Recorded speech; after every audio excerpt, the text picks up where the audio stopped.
नमस्कार दोस्तों। डेट है आज की 28 जुलाई 2022 और स्वागत है आपका एडिटोरियल डिस्कशन में। तीन इश्यूज आज डिस्कस करेंगे, तीनों काफ़ी डिटेल से। सबसे पहले आर्टिकल डिस्कस करेंगे फिस्कल फेडरलिज्म की खराब दशा हमारे देश में। दूसरा, हेपेटाइटिस फ्री बनाना है पूरे वर्ल्ड को, इससे संबंधित आर्टिकल है। तीसरा आर्टिकल शराबबंदी यानी प्रोहिबिशन से संबंधित। गुजरात में नकली शराब पीने से 40 लोगों की जान चली गई। डिस्कशन स्टार्ट करें उससे पहले एथिक्स का एग्जाम्पल। डेली देखो हम अच्छे टीचर्स का एग्जाम्पल डिस्कस करते हैं, आज का एग्जाम्पल देखिए। ये जो टीचर है ना, अपनी मसाज करवा रही हैं छोटे बच्चे से। ये यूपी का स्कूल है। देखो स्कूल देखो आप ध्यान से, मतलब क्या तो पढ़ाई होती होगी ऐसी सिचुएशन में, है ना। तभी तो नाम खराब है सरकारी स्कूलों में। जो माँ बाप है अपने बच्चों को पढ़वाना नहीं चाहते। देखो एजुकेशन ही एक ऐसी चीज़ है जो देश का भविष्य संवार सकती है। सबसे इंपॉर्टेंट है एजुकेशन। लेकिन जब स्कूल में, सरकारी स्कूल में ये सब कुछ होगा तो आप अंदाज़ा लगा सकते हो फिर देश का भविष्य किस ओर जा रहा है। चलिए डिस्कशन स्टार्ट करते हैं। फर्स्ट इंपॉर्टेंट आर्टिकल इंडिया के फिस्कल फेडरलिज्म की खराब दशा से संबंधित है। आप जीएस पेपर सेकंड के इस टॉपिक से आर्टिकल को रिलेट कर सकते हो। देखो 1949 में जब कॉन्स्टिट्यूट असेंबली में लास्ट डिबेट चल रही थी ना, तो उस डिबेट में अंबेडकर साहब ने एक स्पीच दी। स्पीच में कहा कि अब इंडिया का जो रिपब्लिक है वो एक नई इनिंग में एंटर करने जा रहा है, जहां पे इंडियन रिपब्लिक को ना बहुत सारी कॉन्ट्राडिक्शंस का सामना करना पड़ेगा।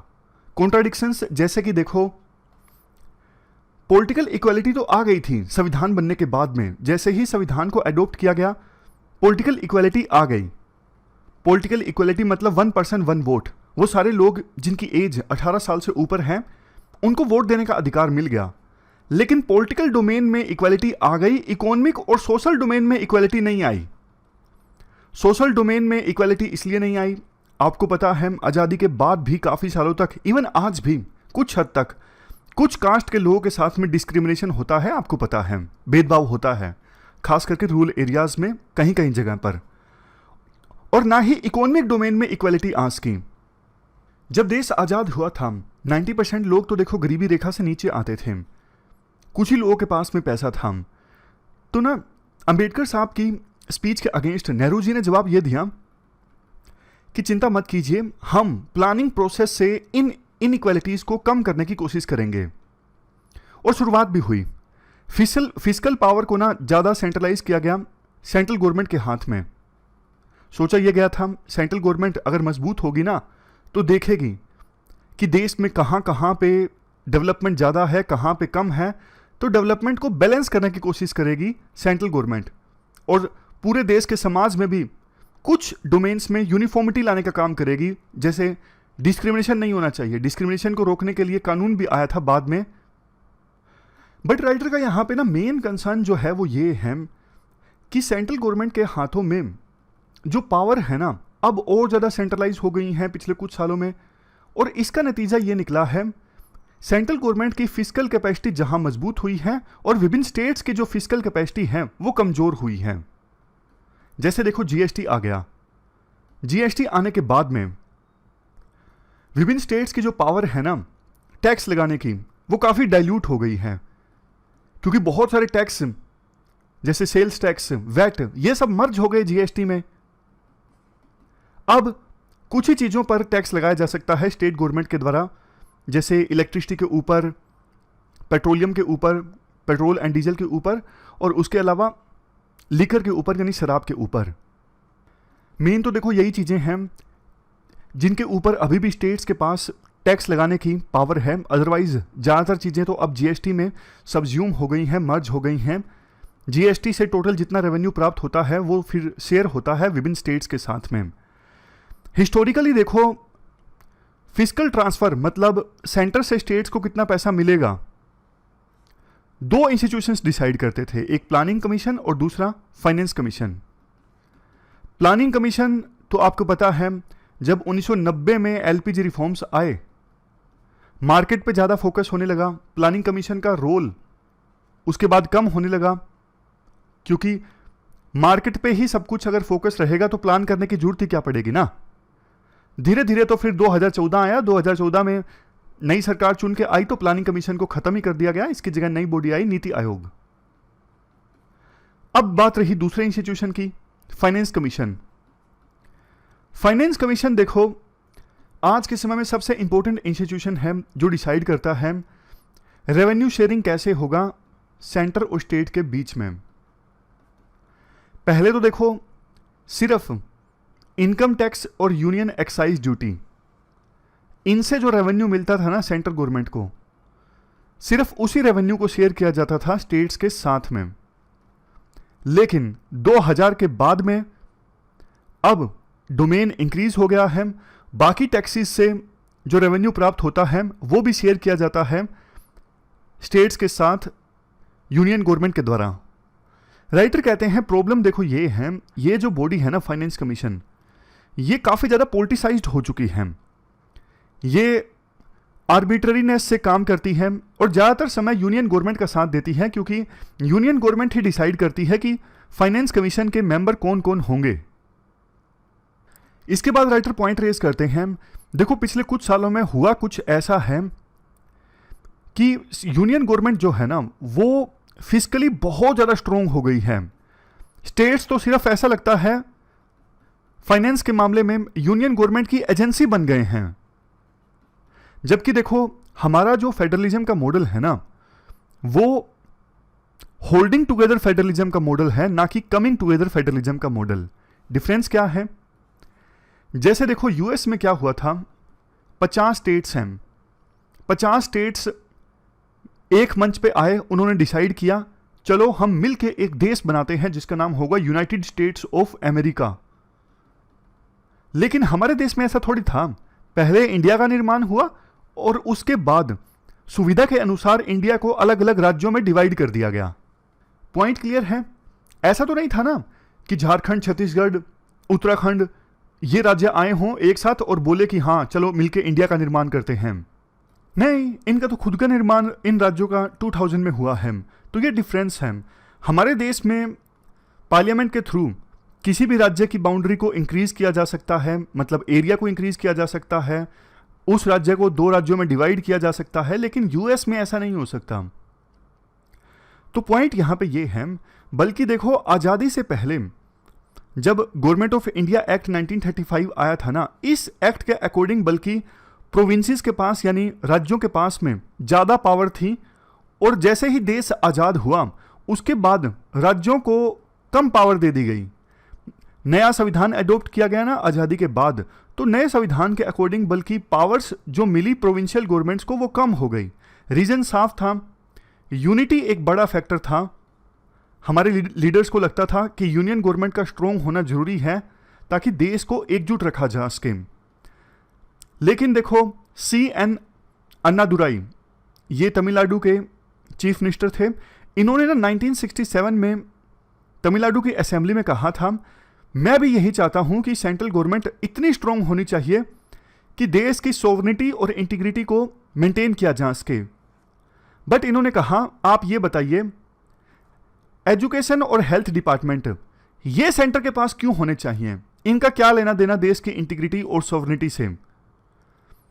स्टेट गवर्नमेंट ज़्यादा बेहतर ढंग से एजुकेशन और हेल्थ डिपार्टमेंट को मेंटेन कर सकती है, तो फिर सेंट्रल गवर्नमेंट क्यों अपनी पावर्स रखना चाहती है इन डोमेन्स में।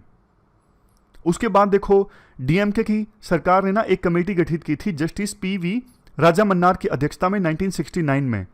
इस कमेटी को काम दिया गया था कि सेंटर और स्टेट के फिजिकल रिलेशंस को स्टडी करना और रिकमेंडेशंस देना, ऐसी रिकमेंडेशंस देना कि रीजनल गवर्नमेंट्स को ज़्यादा टैक्स लगाने की पावर्स मिले, टैक्सेशन पावर ज़्यादा मिले।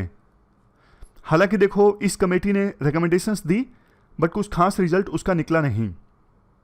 इसके बाद राइटर आंकड़ों के साथ अपने कुछ पॉइंट्स रखते हैं। जैसे देखो 1955-56 में स्टेट्स जितना एक्सपेंडिचर किया करते थे ना, उसमें से 69% तो खुद से ही कमा लिया करते थे। मान लो 100 रुपये खर्चे किए स्टेट्स ने, 69 तो वो खुद ही कमाया करते थे, बाकी 31 रुपये उन्हें सेंटर से मिला करते थे।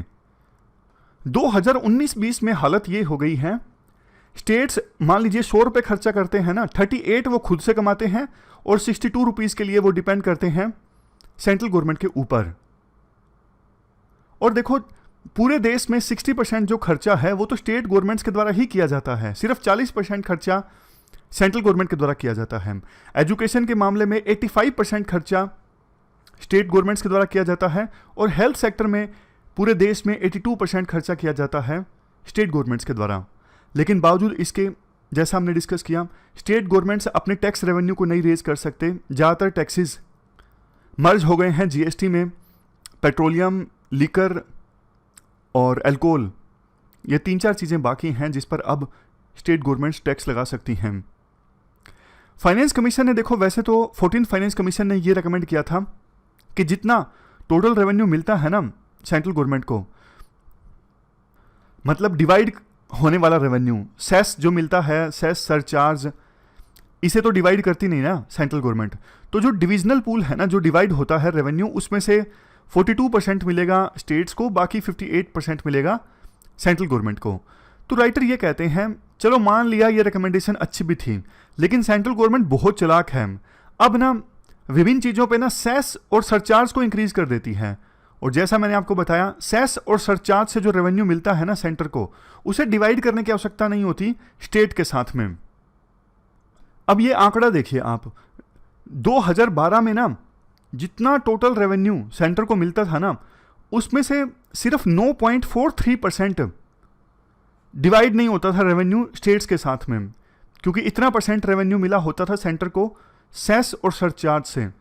लेकिन 2020 में ना टोटल जितना सेंटर को रेवेन्यू मिलता है, उसका 15.7% रेवेन्यू सेंटर को शेयर ही नहीं करना होता स्टेट्स के साथ में, क्योंकि इतना परसेंट रेवेन्यू तो सेस और सरचार्ज से उन्हें मिला है। तो सेंटर ज़्यादा चालाक है, वो ना जानबूझ के सेस और सरचार्ज इंक्रीज कर देती है ताकि सारा पैसा उसी को मिले और उस रेवेन्यू को शेयर ना करना पड़े स्टेट्स के साथ में। कॉर्पोरेट टैक्स को कम कर दिया गया, पहले 35% हुआ करता था, 25% कर दिया गया। अब तो देखो जीएसटी कंपनसेशन भी मिलनी बंद हो जाएगी स्टेट्स को, तो स्टेट्स की हालत बुरी हो जाएगी। स्टेट्स का खर्चा ज़्यादा, रेवेन्यू कम। फिर स्टेट्स कोशिश करते हैं कि कहीं से लोन लिया जाए, उन्हें ना आसान इंटरेस्ट रेट पर लोन भी नहीं मिलता, क्योंकि सेंटर को देखो अगर मार्केट से लोन लेना हो तो बहुत सस्ते इंटरेस्ट रेट पे लोन मिल जाता है, स्टेट्स को महंगी इंटरेस्ट रेट पे लोन मिलता है। इशू देखो इसके बाद राइटर कहते हैं इससे भी बड़ा है। जैसे आज के समय में ना 131 सेंट्रली स्पॉन्सर्ड स्कीम्स हैं। सेंट्रली स्पॉन्सर्ड स्कीम्स में क्या होता है, एक्सपेंडिचर शेयर होता है सेंटर और स्टेट्स के बीच में। तो राइटर ये कहना चाहते हैं सेंटर की जो अप्रोच है ना, वो वन साइज फिट्स ऑल वाली अप्रोच है। मतलब कई बार ना सेंटर अपने हिसाब से स्कीम लॉन्च कर देती है और स्टेट्स को बोलती है कि इतने परसेंट रेवेन्यू, इतने परसेंट इसका जो पैसा है आपको देना है और इतने परसेंट हम उठाएंगे। तो ना चाहते हुए भी स्टेट्स को ना उस स्कीम में अपनी भागीदारी करनी पड़ती है। कई बार ऐसा होता है कि स्टेट्स की प्रायोरिटी कहीं और होती है, लेकिन स्टेट से बिना पूछे स्कीम लॉन्च कर दी जाती है और बोल दिया जाता है स्टेट्स को कि आपको फॉर एग्जांपल 20%, 30%, 40%, 50% जित एक्सपेंडिचर बियर करना है। जबकि देखो बहुत बार तो ऐसा होता है, जैसे महाराष्ट्र ने अब एम्प्लॉयमेंट गारंटी के ऊपर काफ़ी बढ़िया स्कीम चलाई, मिड डे मील तमिलनाडु में स्टार्ट हुई थी, कर्नाटक और केरल में लोकल गवर्नेंस से संबंधित कुछ अच्छी स्कीम्स हैं, हिमाचल प्रदेश में स्कूल एजुकेशन से संबंधित अच्छी स्कीम्स हैं। इवन इनको भी बोल दिया जाता है कि आप भी हमारी स्कीम में पार्ट लीजिए, पार्टिसिपेट करिए और इतना परसेंट जो एक्सपेंडिचर है वो बियर कीजिए। तो मजबूरी में स्टेट्स को ना इन सेंट्रली स्पॉन्सर्ड स्कीम्स के लिए पैसा डाइवर्ट करना पड़ता है और उनकी जो प्रायोरिटीज़ है ना वो डाइल्यूट हो जाती हैं। और दूसरा देखो, अब जो सब्जेक्ट्स स्टेट लिस्ट में आते हैं उस पर सेंटर स्कीम्स क्यों बनाती है। जैसे स्टेट लिस्ट में हेल्थ आता है, तो क्यों यूनियन बार बार बोलती है कि आप इस स्कीम में पार्टिसिपेट कीजिए, क्यों स्टेट के डोमेन में सेंट्रल गवर्नमेंट घुसने की कोशिश करती है। इससे होता क्या है, विभिन्न स्टेट्स जो हैं वो अपने अपने लोकल कंडीशंस के हिसाब से फिर स्कीम नहीं लॉन्च कर पाते, अपना अपना डेवलपमेंट का जो रास्ता है वो खुद नहीं चुन पाते। और एक तरफ देखो यूनियन गवर्नमेंट स्टेट के डोमेन में घुस रही है, फिजिकली अपने हाथों में पावर सेंट्रलाइज कर ली है। दूसरा, हमारे देश में इनइक्वालिटी देखो कितनी ज़्यादा बढ़ गई है। जो 50% लोअर इनकम वाली पॉपुलेशन है ना, उसके पास सिर्फ 6% वेल्थ है, और ऊपर की 2% अमीर पॉपुलेशन है ना, उसके पास में पूरे देश की 2/3 वेल्थ है। सरकार क्या करती है, अमीर लोगों पर टैक्स नहीं लगाती, गरीब लोगों पर टैक्स लगाती है। ऐसा क्यों बोला जाता है? क्योंकि देखो, इनडायरेक्ट टैक्स ज़्यादा नहीं होना चाहिए, डायरेक्ट टैक्स बेशक ज़्यादा हो जाए, क्योंकि इनडायरेक्ट टैक्स की जो मार है ना, वो गरीब और अमीर पर सेम पड़ती है। मैं आपको एग्जांपल देता हूँ। कल हमने पार्ले जी बिस्कुट की बात की थी। मुझे नहीं पता पार्ले जी बिस्कुट पर कितना जीएसटी लगता है, कितना नहीं लगता है, लेकिन एग्जाम्पल आपको देता हूँ। मान लीजिए 5% जीएसटी लगता है पार्ले जी बिस्कुट पर, तो ना अब वो राहुल भाटिया जो एमडी इंडिगो एयरलाइंस के, वो पार्ले जी बिस्कुट खा रहे थे, उन्होंने भी सेम टैक्स दिया। अब कोई बिल्कुल गरीब पर्सन है जो मजदूरी करता है, उसने भी उतना ही टैक्स दिया। तो ऐसा नहीं होना चाहिए ना कि गरीब पर्सन भी उतना ही टैक्स देता है और बहुत ज़्यादा अमीर पर्सन वो भी उतना ही टैक्स देता है।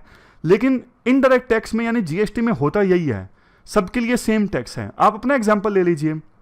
मान लीजिए कोई एक ऐसा पर्सन है, मतलब जिनके पिता रिक्शा चलाते हैं और वो कैंडिडेट आईएएस बनना चाहता है। उसने कोई कोर्स ज्वाइन किया, मान लीजिए मेंस की टेस्ट सीरीज ज्वाइन की, उसने भी देखो जीएसटी उतना ही दिया, 18%। सर्विस पे जीएसटी लगता है 18%। और कोई बहुत ज़्यादा हाई फाई पॉलिटिशियन का बच्चा है, वो भी मान लीजिए जिसके पास बहुत ज़्यादा पैसे हैं, वो भी आईएएस बनना चाहता है, वो भी उतना ही जीएसटी देगा, 18%। तो गलत है ना। इसके बाद राइटर फिर से बोलते हैं कि एलीट्स के खिलाफ सेंट्रल गवर्नमेंट को टैक्स लगाना चाहिए। जैसे प्रॉपर्टी क्लास के ऊपर कोई टैक्स नहीं है, वेल्थ टैक्स नहीं है, दूसरे देशों में वेल्थ टैक्स भी है, एग्रीकल्चर पे कोई टैक्स नहीं है।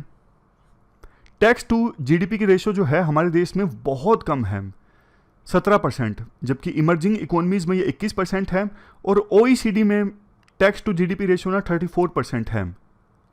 ऊपर से सेंट्रल गवर्नमेंट ने हाल ही में कॉर्पोरेट टैक्स को भी कम कर दिया था, 35 से 25 कर दिया था। तो ये हमने पूरा आर्टिकल डिस्कस किया फिस्कल फेडरलिज्म से संबंधित। चलते हैं आगे। इसके बाद नेक्स्ट जो आर्टिकल है वो देखो हेपेटाइटिस से संबंधित है। आप जीएस पेपर सेकंड के इस टॉपिक से आर्टिकल को रिलेट कर सकते हो। बेसिक्स की बात पहले करते हैं। हेपेटाइटिस का मतलब क्या है? हेपेटाइटिस देखो एक डिजीज है जिसमें क्या होता है, लीवर में इन्फ्लेमेशन होता है। इन्फ्लेमेशन का क्या मतलब होता है? मतलब लीवर में सूजन होना, जलन होना, इरिटेशन होना। समझ गए? मतलब कि लीवर में जो लीवर सेल्स होते हैं ना, उन लीवर सेल्स में सूजन आ जाती है, इरिटेशन होती है, जलन होती है, पेन होता है। ऐसी कंडीशन को कहा जाता है हेपेटाइटिस। अब देखो ये एक्यूट भी हो सकता है। एक्यूट मतलब इतनी ज़्यादा जलन हो, फीवर हो जाए, उल्टी आ जाए, जॉन्डिस हो जाए, बीमार पड़ जाओ, मतलब काफ़ी सीवियर सिम्टम्स देखने को मिलें। और ऐसा भी हो सकता है कि क्रोनिक हेपेटाइटिस मतलब थोड़ी बहुत जो इन्फ्लेमेशन है चलती रहती है 6 महीने तक, लेकिन कोई खास सिम्टम नहीं दिखते। मतलब बंदा बीमार नहीं पड़ता ज़्यादा, फीवर वगैरह नहीं आता, वोमिटिंग नहीं होती। अब काजीज की बात करें, होता क्यों है हेपेटाइटिस? देखो ग्रुप ऑफ वायरसेस की वजह से हेपेटाइटिस हो सकता है। इन वायरसेस का नाम है हेपाटोटोट्रोपिक वायरसेस। यहाँ पे देखिए हेपाटोटोट्रोपिक वायरसेस, ABCDE। आपने नाम भी सुना होगा, hepatitis B vaccine, hepatitis C vaccine, सुना है ना। बी और सी ज़्यादा खतरनाक हैं, ए और ई ये इतने खतरनाक नहीं है, सेल्फ हीलिंग है, मतलब अपने आप से ठीक हो जाते हैं। अभी हम डिस्कस करेंगे धीरे धीरे। कुछ दूसरे वायरसेस की वजह से भी हेपेटाइटिस हो सकता है, जैसे वेरिसेला वायरस। इस वायरस की वजह से ना चिकन पॉक्स होता है। पूछूं आपसे, चिकन पॉक्स कौन से वायरस की वजह से होता है? आंसर है वेरिसेला। एक ये भी वायरस है SARS-CoV-2, इसकी वजह से स्वाइन फ्लू होता है ना शायद। और इसके बाद कोविड-19 का जो वायरस है, कोरोना वायरस, वो भी लीवर को इंजर कर सकता है। अब कुछ और रीजंस की बात करें जिसकी वजह से हेपेटाइटिस हो सकता है। ड्रग अब्यूज़, अल्कोहल अब्यूज़, ज़्यादा ड्रग्स या फिर अल्कोहल का सेवन करना। ऑटो इम्यून प्रोसेस से भी हो सकता है। ऑटो इम्यून प्रोसेस मतलब शरीर की डिफेंस में जो एंटीबॉडी लगे होते हैं ना, कई बार वो पागल हो जाते हैं, वो खुद पर ही, बॉडी पर ही अटैक करने लगते हैं। मतलब जिन एंटीबॉडीज़ के ऊपर आपकी बॉडी को डिफेंड करने की जिम्मेदारी है वो खुद ही आपके बॉडी पर अटैक करना स्टार्ट कर दें। इससे बोलते हैं ऑटो इम्यून डिजीज़। मेरे को ना एक बात याद आती है, मैं आपको बताऊं, सिर्फ 1 मिनट लूँगा। 1918 में ना एक बटालियन बहुत फेमस हुई थी, लोस्ट बटालियन। हुआ क्या था, मान लीजिए यहाँ पे जर्मनी की पोजीशन है, जर्मनी ने यहाँ पे ना ट्रेंचेस खोद के रखी हैं अपनी पोजीशन को डिफेंड करने के लिए। तो उस समय फ्रांस, यूके, यूएस ये सब तो मिलकर युद्ध लड़ रहे थे ना। तो एक बटालियन थी जैसे 77th बटालियन, उसको यूं बोला गया था कि हम ना एक मिशन करते हैं, आप जाओगे बिल्कुल सामने से और इस साइड से एक बटालियन आएगी और इस साइड से एक बटालियन आएगी, हम उनको चौंका देंगे और उनकी ये पोजीशन जो है ना वो डिस्ट्रॉय कर देंगे। तो जो 77th बटालियन को लीड कर रहे थे उन्होंने कहा कि ये बहुत ज़्यादा सुसाइडल मिशन है, रिस्की मिशन है, हम आगे से आएंगे, साइड से दूसरी बटालियंस आएंगी, तो खतरा काफ़ी ज़्यादा है। लेकिन मोटिवेट करके सीनियर्स ने उनको भेज दिया कि आप जाओ। तो हुआ क्या, वो तो चले गए यहाँ से सीधा सीधा, यहाँ से कोई आया ही नहीं, दोनों साइड से यहाँ से कोई नहीं आया, वो उनके सामने पहुंच गए। और इससे भी ज़्यादा जर्मन्स ने ना उनको बल्कि घेर लिया, फंस गए वो एक जगह पे। अब हुआ क्या, उनसे ना थोड़ी दूर पर उनका बेस था एलाइड फोर्सेस का, यूके, फ्रांस, यूएस, इन सब का। तो लेकिन ना एग्जैक्ट कोऑर्डिनेट नहीं पता था कि किन कोऑर्डिनेट्स पे बम्बार्डमेंट करनी है। तो ना हुआ क्या, तो इन्होंने ना अपने ही फोर्सेस पे बमबारी करनी स्टार्ट कर दी। मतलब ये बटालियन जो कई दिनों से घिरी हुई थी, इनके पास राशन नहीं था बिल्कुल भी, चारों तरफ से जर्मन्स ने घेर के रखा है और इनकी बटालियन का बुरा हाल था, इतने सारे लोग मर गए हैं। उससे भी ज़्यादा अपने ही लोग इनके ऊपर बम्बार्डमेंट कर रहे हैं, क्योंकि बेस वालों को पता ही नहीं था कि कोऑर्डिनेट्स कहाँ पे हैं जर्मन्स के जहाँ पे हम बम गिराएं। तो वो गलती से ना अपने ही ऊपर बम गिराने लग गए, अपनी बटालियन के ऊपर ही, जिसका ऑलरेडी इतना ज़्यादा बुरा हाल था। तभी फिल्म का नाम पड़ता है लोस्ट बटालियन। लेकिन इस बटालियन ने ना फिर भी घुटने नहीं टेके बिल्कुल भी। यही मोटिवेशनल चीज़ है, लड़ते रहे। जर्मन्स ने इनको बोला सरेंडर कर दीजिए, इन्होंने सरेंडर नहीं किया। जब इस बटालियन पे बम्बार्डमेंट हो रही थी ना, तो उन्होंने कबूतर भेजा, क्योंकि उस समय कम्युनिकेशन की इतनी अच्छी टेक्निक्स उपलब्ध नहीं थी। तो कबूतर में चिट्ठी डाल के भेजी बेस पे कि पता लग जाए। उन्होंने लिख के भेजा, for heaven sec stop firing. Movie है इस पे, लोस्ट बटालियन। चलो बहुत टाइम हो गया। तो हाँ, हेपेटाइटिस हम डिस्कस कर रहे थे। आज देखो वर्ल्ड हेपेटाइटिस डे है, तभी हम ये आर्टिकल डिस्कस कर रहे हैं। मकसद है लोगों में ज़्यादा से ज़्यादा अवेयरनेस फैलाई जाए, ये सुनिश्चित किया जाए कि हेपेटाइटिस की जो वैक्सीन है, केयर है, वो अवेलेबल हो, आसान रेट्स पर, ईजिली एक्सेसिबल हो, ताकि hepatitis as a viral threat जो है इसे पूरी तरह से एलिमिनेट किया जा सके 2030 से पहले। देखो हेपेटाइटिस के अगेंस्ट जो एक्शन है ना, वो अब लेना ही होगा, क्योंकि ग्लोबली 354 मिलियन लोग ऐसे हैं जो अभी भी हेपेटाइटिस बी या फिर हेपेटाइटिस सी से सफ़र कर रहे हैं। साउथ ईस्ट एशिया में 20% लोग ऐसे हैं जो पूरे वर्ल्ड में, मतलब पूरे वर्ल्ड में जितने हेपेटाइटिस से शिकार है ना, उसमें से 20% तो साउथ ईस्ट एशिया में हैं। और टोटल जितनी हेपेटाइटिस से डेथ होती है ना, उसमें से 95% हेपेटाइटिस बी और हेपेटाइटिस सी वायरस की वजह से, जो सिरोसिस या फिर लीवर कैंसर होता है ना, इसकी वजह से होती है। सिरोसिस मतलब एडवांस स्टेज का लीवर डिजीज़। दूसरा, देखो जो वायरल हेपेटाइटिस है ना, वो प्रिवेंटेबल है, प्रिवेंट किया जा सकता है। Clean food, good personal hygiene, safe water, sanitation, ये जो चीज़ें हैं ना, अगर इनका ख्याल रखा जाए तो हेपेटाइटिस ए और हेपेटाइटिस ई ये तो होंगे ही नहीं। लेकिन अगर सुरक्षा करनी है हेपेटाइटिस बी और हेपेटाइटिस सी से, तो फिर देखो इम्यूनाइजेशन ज़रूरी है, मतलब टीकाकरण होना ज़रूरी है। एक तो बर्थ डोज लिखनी ज़रूरी है, इसके साथ साथ access to safe blood, safe sex, safe needle usage, अगर ये प्रैक्टिसेस अपनाई जाएं तो हेपेटाइटिस बी और हेपेटाइटिस सी, इनसे भी प्रिवेंशन सुनिश्चित की जा सकती है।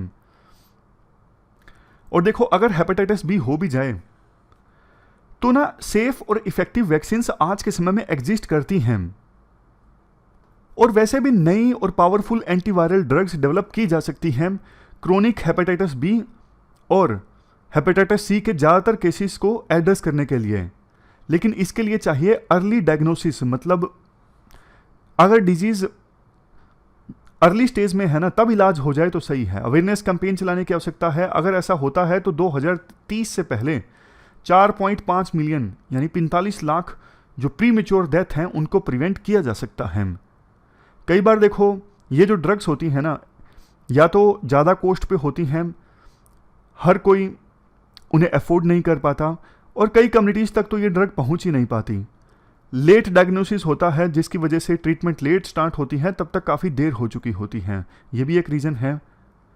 अब चाहिए ये कि लोगों में ना अवेयरनेस होनी चाहिए। जैसे साउथ ईस्ट एशिया की बात कीजिए, जिन लोगों को हेपेटाइटिस होता है ना, उसमें से सिर्फ 10% लोगों को पता होता है कि हाँ मुझे हेपेटाइटिस है, और उनमें से सिर्फ 5% लोग ट्रीटमेंट ले रहे होते हैं। आज के समय में पूरे वर्ल्ड में 10.5 मिलियन लोग हेपेटाइटिस सी के शिकार हैं, और उनमें से 7% को ये पता है कि हमें हेपेटाइटिस है, और उनमें से सिर्फ 5 ट्रीटमेंट पर हैं। तो ये जो गैप है ना, इसे फिल करने की आवश्यकता है। इसे फिल किया जा सकता है अवेयरनेस की सहायता से। 2016 के बाद से साउथ ईस्ट एशिया रीजन में एक प्लान लॉन्च किया गया, action plan for viral hepatitis. Plan implement होना है 2016 से लेकर 21 के बीच में। अब 22 आ चुका है, तो रिजल्ट भी सामने आ चुका है।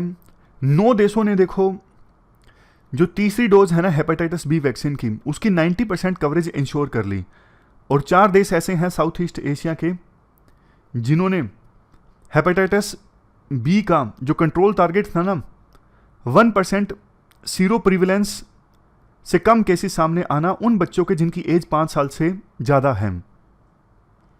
सीरो प्रिविलेंस का मतलब यह होता है कि level of pathogen, for example इस केस में वायरस इन द पॉपुलेशन, और ये मेजर किया जाता है ब्लड सीरम में। समझ गए? अब लास्ट में देखो एक और टारगेट के बारे में बोला जाता है। 2030 का टारगेट है कि हेपेटाइटिस को पूरी तरह से एलिमिनेट करना है, लेकिन इसके लिए ना कुछ ट्रांजिशनल टारगेट्स भी रखे जा सकते हैं। 2030 तो जैसे दूर है, 8 साल पड़े हैं। बीच का एक टारगेट रखा जा सकता है कि 2025 आते आते हमें हेपेटाइटिस बी और हेपेटाइटिस सी के जो नए इन्फेक्शंस हैं ना वो आधे करने हैं। लीवर कैंसर की वजह से जो डेथ है ना वो 40% तक कम करनी है, और ये भी इंश्योर करना है कि 60% लोग जो हेपेटाइटिस बी और हेपेटाइटिस सी के साथ जी रहे हैं ना उनका डायग्नोसिस हो, उनका इलाज हो। समझ गए? ये ट्रांजिशनल टारगेट्स भी अचीव किए जा सकते हैं, लेकिन इसके लिए चाहिए पॉलिटिकल कमिटमेंट। हमें ड्रग्स के प्राइस कम करने होंगे, अच्छी अवेयरनेस फैलानी होंगी, अच्छी अच्छी कम्युनिकेशन स्ट्रेटेजीज की सहायता से। सर्विस डिलीवरी आसान होनी चाहिए, मतलब लोगों की ज़रूरतों और प्रेफरेंसेस के हिसाब से ड्रग्स डिलीवर हों, और डिसेंट्रलाइजेशन होना चाहिए हेपेटाइटिस केयर में। जैसे लोकल लेवल पे जो हेल्थ केयर सेंटर्स हैं ना उनका ज़्यादा पार्टिसिपेशन हो, और हॉस्पिटल्स के अलावा भी कुछ नज़दीक साइट्स हों, फॉर एग्जांपल गांव में, तो लोग ज़्यादा आसानी से वैक्सीनेशन करवा सकते हैं अपने बच्चों की, और इस हेपेटाइटिस को ना जड़ से ख़त्म किया जा सकता है 2030 आने से पहले। तो ये पूरा आर्टिकल हमने डिस्कस किया। चलते हैं आगे। अगला आर्टिकल नकली शराब से संबंधित है। आप जीएस पेपर सेकंड के इस टॉपिक से आर्टिकल को रिलेट कर सकते हो। क्या कंटेक्स्ट है? देखो, गुजरात के बोताड़ डिस्ट्रिक्ट में ना नकली शराब पीने से 40 लोगों की डेथ हो गई। गुजरात में शराब बैन है, और अभी जितना पता लगा है उसके अनुसार नकली शराब बेचने वाले जो लोग हैं ना वो थैली नहीं होती प्लास्टिक के पाउच में जहरीला मिथाइल अल्कोहल बेच रहे थे शराब के नाम पर, और इसी जहरीले मिथाइल अल्कोहल को पीने से मौत हुई है 40 लोगों की। इसके बाद पुलिस हरकत में आई, काफ़ी लोगों को अरेस्ट किया गया है। लेकिन देखो, हर बार ऐसा होता है, किसी भी राज्य में नकली शराब की घटना जब घटित होती है ना तो सरकार कुछ अरेस्ट करती है, लेकिन ये घटनाएं नहीं रुकती हैं। अभी कुछ राज्य हैं जहाँ पे हमारे देश में शराब बैन है, लेकिन देखो वर्ल्ड में जहाँ जहाँ पर शराब बैन हुई है ना इम्प्लीमेंटेशन कहीं पर भी परफेक्ट नहीं हुआ है। ब्लैक मार्केट इमर्ज होकर आ जाती है जहाँ पे शराब बैन होती है। गुजरात में भी ना ब्लैक मार्केट चल रही है, और ये आप विश्वास कर ही नहीं सकते कि पुलिस और पॉलिटिशियंस के बिना ये ब्लैक मार्केट चल जाए। इस केस में भी ना लोगों का कहना है कि हमने पुलिस को काफ़ी बार शिकायत की थी, लेकिन पुलिस ने एक्शन नहीं लिया। एक तरफ देखो जहां स्टेट्स को रेवेन्यू मिलना बंद हो जाता है, शराब तो मिलती है, ब्लैक मार्केट में बिकती है, लोगों की हेल्थ के ऊपर खतरा बढ़ जाता है नकली शराब पीने का, तो फिर सरकार को सोचना चाहिए क्या ये वर्थ है शराबबंदी इम्प्लीमेंट करना। वैसे डीपीएसपी में बोला हुआ है कि प्रोहिबिशन को इम्प्लीमेंट करना स्टेट्स की जिम्मेदारी है, लेकिन जहाँ पर भी अभी तक हुआ है अच्छे ढंग से इम्प्लीमेंटेशन नहीं हुआ है। अल्कोहल देखो ना सिर्फ हेल्थ को डैमेज करती है, फैमिली के फाइनेंसिस को नुकसान पहुंचाती है। जैसे जो परिवार में कोई शराब पीना किसी ने स्टार्ट कर दिया तो लाइवलीहुड के चांसेस कम हो जाते हैं, शराब पर खर्चा बढ़ जाता है, घर में क्लेश रहता है, मतलब फैमिली में रिलेशंस ख़राब होते हैं, बहुत नुकसान है शराब के, ये बात सही है। लेकिन बात यही आ जाती है क्या शराबबंदी एक सोल्यूशन है या फिर कुछ और किया जाए। गुजरात हाईकोर्ट में 5 पिटीशंस अभी पेंडिंग है शराबबंदी से संबंधित। पिटिशनर का दावा है कि ये फंडामेंटल राइट्स को वायलेट करता है, और कई सारे राज्य जैसे गुजरात में शराबबंदी है ना, आर्बिट्रेरीनेस काफ़ी ज़्यादा है। आर्बिट्रेरीनेस मतलब मनमानीपन, मतलब गवर्नमेंट जहाँ मन कर रहा है वहाँ पे शराबबंदी उनके लिए इम्प्लीमेंट कर रही है। कुछ लोगों को छोड़ दिया है, जैसे टूरिस्ट को छोड़ दिया है कि टूरिस्ट गुजरात में आए तो वो शराब पी सकते हैं। पुलिस भी फिर सिलेक्टिवली काम करती है, किसी के खिलाफ एक्शन ले लिया, किसी के खिलाफ नहीं लिया। तो बात ये है कि ये जो इशू है ना प्रोहिबिशन का, इस पर ना सीरियस डिबेट की आवश्यकता है कि वास्तव में ये हमारे समाज में इम्प्लीमेंट किया जा सकता है, इससे फ़ायदा होता है या फिर नहीं होता है। दिक्कत ये है ये इश्यूज़ ना पॉलिटिक्स में पड़ जाते हैं, तो पॉलिटिक्स में पड़ने के बाद ना बहुत ज़्यादा पॉलिटिसाइजेशन इन इश्यूज़ का हो जाता है और हेल्दी डिबेट नहीं हो पाती है। अब ना एक और आर्टिकल प्रोहिबिशन से संबंधित आया था, उसे भी आप रिवाइज कर लीजिए और उसके बाद हमारी डिस्कशन समाप्त हो जाएगी।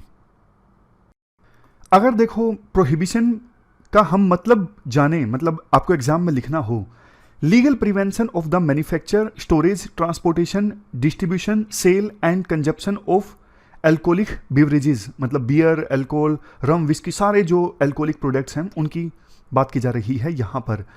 तो प्रोहिबिशन में सिर्फ शराब पीने की मनाही नहीं होती, शराब को मैन्युफैक्चर करना, स्टोर करके रखना, ट्रांसपोर्ट करके रखना, डिस्ट्रीब्यूट करना, सेल, कंजप्शन, सब पर बैन होता है। और शराबबंदी का जो इतिहास है ना काफ़ी पुराना है। ऑलमोस्ट 200 साल पहले वेस्टर्न कंट्रीज़ में एंटी लीकर मूवमेंट चली थी और यूएस में चर्चेस के द्वारा भी एक एब्स्टिनेंस प्लेज दिलवाई गई थी चर्च के फॉलोअर्स को। कब? 1800 के आसपास से। और देखो ये मूवमेंट इंटरनेशनलाइज हो गई। वर्ल्ड प्रोहिबिशन कॉन्फ्रेंस आयोजित हुई थी लंदन में 1909 में। तो मतलब वर्ल्ड के विभिन्न देशों के जो लीडर्स या फिर रिप्रेजेंटेटिव्स हैं उन्होंने हिस्सा लिया इस वर्ल्ड प्रोहिबिशन कॉन्फ्रेंस में। यूएस में 1920 में पूरे देश में प्रोहिबिशन को इम्प्लीमेंट कर दिया गया था, वहाँ के 18वें amendment and national prohibition act की सहायता से। लेकिन देखो 13 साल बाद यानी 1933 में इस एक्ट को रिपील कर दिया गया, यानी शराबबंदी जो इम्प्लीमेंटेड थी उसे हटा दिया गया, खुले में फिर से शराब बिकने लगी, पी जाने लगी।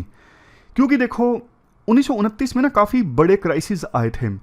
तो फर्स्ट वर्ल्ड वार और सेकेंड वर्ल्ड वार के बीच का जो ये समय था ना, इसमें लिबरल वैल्यूज़ पे ज़्यादा फोकस हो गया था। भाई सबकी अपनी अपनी चॉइस है, इस वजह से ये एक्ट नलीफाई कर दिया गया यूएस में। अभी अगर हम बात करें कौन कौन से देशों में शराब बैन है, 5 कंट्रीज़ मिडिल ईस्ट और नॉर्थ अफ्रीका में, जिसमें Afghanistan, Libya, Saudi Arabia, Somalia, Sudan, ये देश शामिल हैं। कुछ देश ऐसे हैं जहां पर शराब सिर्फ मुस्लिम सिटीजन्स के लिए बैन है, जैसे Brunei, Darussalam, Comoro, Iran, Kuwait, Maldives, Mauritania, Pakistan, Palestine, Syria, Yemen, यहाँ पर मुस्लिम सिटीजन्स नहीं शराब पी सकते। और यूएई की बात करें, यहाँ पर भी देखो अल्कोहल की सेल जो है वो अलाउड है except for the region of Sharjah को छोड़ के बाकी जो यूएई है ना वहाँ पे अल्कोहल की जो सेल है ना वो अलाउड है। अब बात करते हैं हमारे देश की। हमारे देश में तो देखो अल्कोहल फॉर ह्यूमन कंजप्शन ये जो सब्जेक्ट है ना ये स्टेट लिस्ट में आता है एंट्री नंबर 51। तो स्टेट्स के पास पावर है शराब के ऊपर कितना टैक्स लगाना है, शराब को बैन करना है या फिर अलाउ करना है, सब स्टेट्स के ऊपर है। अभी देखो इन राज्यों में शराब पूरी तरह से बैन है, जैसे गुजरात, बिहार, नागालैंड, मिजोरम, और पार्शियल बैन्स हैं कुछ जगह पे जैसे लक्षद्वीप, मणिपुर। कुछ राज्य ऐसे हैं जिन्होंने पास्ट में बैन लगा के देखा था, जैसे हरियाणा ने, तमिलनाडु ने, केरला ने, इन्होंने बैन लगा के देखा लेकिन इफेक्टिव साबित नहीं हुआ तो फिर हटा दिया। अब हम बात करें फ़ायदे क्या हैं शराबबंदी के, यानी किस लॉजिक के आधार पर, किस रैशनल के आधार पर शराबबंदी की जाती है। सबसे पहला हेल्थ बेनिफिट। बचपन से सुनते आए हैं शराब पीना सेहत के लिए हानिकारक है, लीवर और किडनी खराब हो जाता है शराब पीने से। WHO के अनुसार 200 से अधिक बीमारियां हो जाती हैं शराब के सेवन करने से। हर साल 3 मिलियन डेथ्स हो जाती हैं पूरे वर्ल्ड में हार्मफुल यूज ऑफ अल्कोहल की वजह से। इसके बाद नेक्स्ट कॉन्स्टिट्यूशनल ऑब्लिगेशन। याद कीजिए संविधान का आर्टिकल 47 क्या है। आर्टिकल 47 स्टेट्स को आदेश देता है कि वो स्टेप्स लेंगे न्यूट्रिशन इंडिविजुअल्स में, हमारे देश के सिटीजन्स में न्यूट्रिशन लेवल इंप्रूव करने के लिए, स्टैंडर्ड ऑफ लिविंग इंप्रूव करने के लिए, पब्लिक हेल्थ इंप्रूव करने के लिए। ये भी बोला जाता है स्टेट प्रयास करेंगे कि जो इंटॉक्सिकेटिंग ड्रिंक है, नशा करने वाले ड्रिंक्स, जैसे ये शराब नशा करने वाली है ना, इन पर बैन लगाने की कोशिश करेंगे सरकार। इसके अलावा शराबबंदी से ना जेंडर वायलेंस कम होता है क्या, ये तो देखो आप सीधा सीधा अंदाज़ा लगा सकते हो। आपने देखा होगा कई बार घर में जो मेल हैं, हस्बैंड वगैरह हैं, वो शराब पी के आते हैं तो बाद में घर की जो महिलाएं हैं, खास करके वाइफ्स, उनको मारते पीटते हैं। शराबबंदी होती है तो जेंडर वायलेंस जो है वो कम हो जाता है। ये बिहार का डेटा भी दिया हुआ है। 15 से 49 ईयर्स के एज गैप में सर्वे किया गया था। 40% महिलाओं ने कहा कि उन्होंने पिछले 1 साल में फिजिकल, सेक्सुअल और इमोशनल वायलेंस को झेला है। और स्टडी ये भी कहती है शराबबंदी के बाद 28.9% जो क्राइम्स है ना महिलाओं के अगेंस्ट, वो कम हुए हैं। और बात सिर्फ देखो महिलाओं के अगेंस्ट क्राइम की नहीं है, इवन सोसाइटी में ओवरऑल क्राइम भी कम हुए हैं। मतलब ये बिहार का डेटा है एशियन डेवलपमेंट रिसर्च इंस्टीट्यूट का, कि बिहार में शराबबंदी के बाद किडनैपिंग और फिरौती की जो घटनाएं हैं उसमें 66.6% की कमी आई, मर्डर केसेस में 28.3% की कमी आई। अब देखो इसके लिए सिर्फ शराबबंदी रिस्पॉन्सिबल है ये तो पूरी तरह से नहीं कहा जा सकता, लेकिन ये स्टडी है जिसको आप कोट कर सकते हो। स्टडी पे बेशक सवाल उठ सकते हैं। इकोनॉमिक स्ट्रेस, बहुत सारे गरीब परिवार ऐसे हैं जिसमें जो हस्बैंड्स हैं या फिर मेल मेंबर्स हैं बहुत सारा पैसा खर्च कर देते हैं शराब पर, और शराब पीने की वजह से उनकी प्रोडक्टिविटी कम हो जाती है, इस वजह से वो काम भी नहीं करते। नुकसान ही नुकसान है, मतलब इकोनॉमिकली देखें तो। अगर शराब के ऊपर खर्च किया गया पैसा बचाती हैं फैमिलीज, तो उसको काफ़ी प्रोडक्टिव ढंग से इस्तेमाल किया जा सकता है, जैसे एजुकेशन के लिए। अब बात करते हैं शराबबंदी के अगेंस्ट क्या आर्गूमेंट्स हैं। सबसे पहले राइट टू चॉइस। देखो अगर किसी को पीना है, किसी को नहीं पीना है, ये इंडिविजुअल की मर्जी है ना। स्टेट इंडिविजुअल्स की मर्जी में इंटरफेरेंस कर रहा है शराबबंदी इंप्लीमेंट करके। दूसरा इकोनॉमिक लॉस, सरकार शराबबंदी को इंप्लीमेंट करती है, इतना सारा सरकार को रेवेन्यू लॉस हो जाता है। अगर सरकार को वही रेवेन्यू मिलता तो ना जाने कितनी फार्मिंग फैमिलीज या फिर दूसरे जो गरीब परिवार हैं उनको सहायता दी जा सकती थी उस रेवेन्यू की सहायता से। और शराब इंडस्ट्री में देखो बहुत सारे वर्कर्स भी तो काम करते हैं ना, लाखों वर्कर्स काम करते हैं डायरेक्टली इनडायरेक्टली। अल्कोहल की जो प्रोडक्शन है बहुत सारे लोगों को रोजगार देती है। और शराबबंदी की वजह से टूरिज्म और हॉस्पिटैलिटी सेक्टर पर भी नेगेटिव इम्पैक्ट पड़ता है।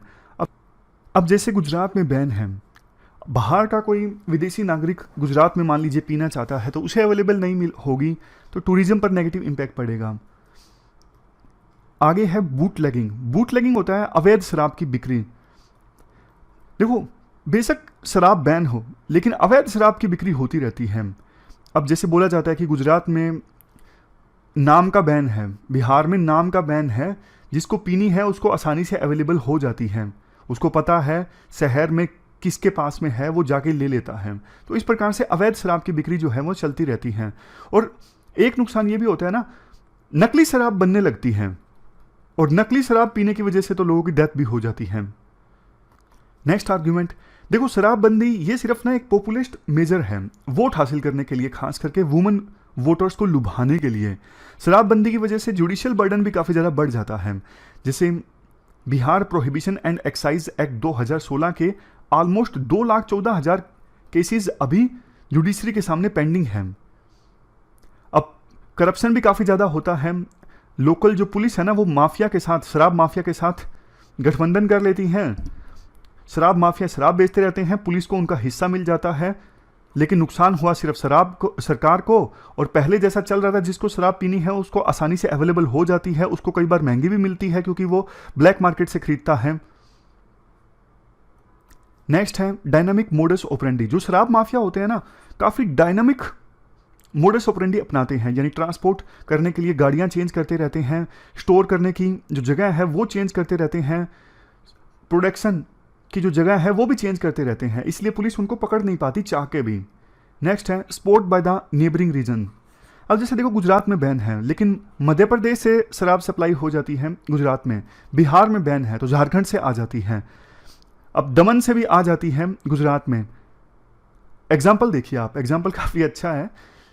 एवरेज जो पर कैपिटा शराब का कंजप्शन है ना हमारे देश में पर एनम, वो 4.3 लीटर है, लेकिन दमन में पता कितना है? 56 लीटर पर एनम। मतलब दमन के लोग क्या इतना ज़्यादा शराब पीते हैं कि एक पर्सन वहाँ पे एवरेज तौर पर 56 लीटर शराब कंज्यूम कर लेता है? नहीं, दमन से शराब जाती है गुजरात में। उसके बाद नेक्स्ट है ह्यूज सप्लाई ऑफ वर्कफोर्स। अब देखो बहुत सारे अनएम्प्लॉयड यूथ हैं हमारे देश में, अब उनको लगता है कि जल्दी से पैसा बनाने का एक ये जरिया है नकली शराब या फिर शराब की इलीगल सप्लाई करना, इसलिए वो झांसे में आ जाते हैं, पकड़े जाते हैं, उनका भविष्य खराब हो जाता है। इसके बाद नेक्स्ट है, देखो जो स्टेट्स शराब बंदी को इम्प्लीमेंट करते हैं ना, वो एक बात ये नहीं सोचते जिन लोगों को एडिक्शन है ना शराब की वो तो पिएंगे ही, तो सिर्फ सप्लाई कट करने से काम नहीं चलेगा। जिनको एडिक्शन है वो कुछ दूसरा रास्ता खोजेंगे, नशा उनको करना है वो शराब से नहीं मिलेगा तो ड्रग से करेंगे, किसी और से करेंगे। तो ये जो स्टेप है ना, ये जो तरीका है वो कारगर नहीं है, इफेक्टिव नहीं है। तो कोरेक्टिव मेजर्स क्या लिए जा सकते हैं? सबसे पहला पॉइंट, आप लॉज फ्रेम करो ताकि लोगों में रिस्पॉन्सिबल बिहेवियर को इंश्योर किया जा सके। सेकेंड, पूरे देश में जो ड्रिंकिंग एज है ना वो यूनिफॉर्म होनी चाहिए, एक होनी चाहिए, कहीं पे 18 साल है, कहीं पे 21 साल है, ऐसा नहीं होना चाहिए, और उन रूल्स को स्ट्रिक्टली इंप्लीमेंट किया जाए। नेक्स्ट, जो पब्लिक में शराब पी के आता है या फिर डोमेस्टिक वायलेंस करता है, अल्कोहल के इन्फ्लुएंस में शराब पी के ड्राइव करता है, ऐसे ऑफेंसेस पर ना टफ लॉज बनाए जाएं ताकि लोग ऐसा ना करें, डेटरेंस क्रिएट हो। चौथे नंबर पे, शराब के बिकने से सरकार को जो रेवेन्यू मिलता है ना उसका एक हिस्सा सोशल एजुकेशन और डी एडिक्शन के लिए यूज किया जाए। मतलब लोगों को अच्छे ढंग से पता होना चाहिए शराब पीने से क्या क्या नुकसान हो सकते हैं, रेवेन्यू का एक हिस्सा अवेयरनेस के लिए यूज किया जाए। देखो लास्ट में बोला जाता है शराबबंदी एक आइडियल सॉल्यूशन नहीं है अल्कोहल के ओवर यूज को रोकने के लिए और हार्मफुल इम्पैक्ट्स को रोकने के लिए। कई सारी स्टडीज में ये बात सामने आई है कि शराबबंदी को इंप्लीमेंट करना ये काउंटर प्रोडक्टिव साबित होता है बहुत बार। इसलिए पॉलिसी मेकर्स को अच्छा जो व्यवहार है, अच्छा टेम्परामेंट है लोगों में, उसे प्रमोट करना चाहिए। तो ये पूरा आर्टिकल हमने डिस्कस किया शराबबंदी से संबंधित।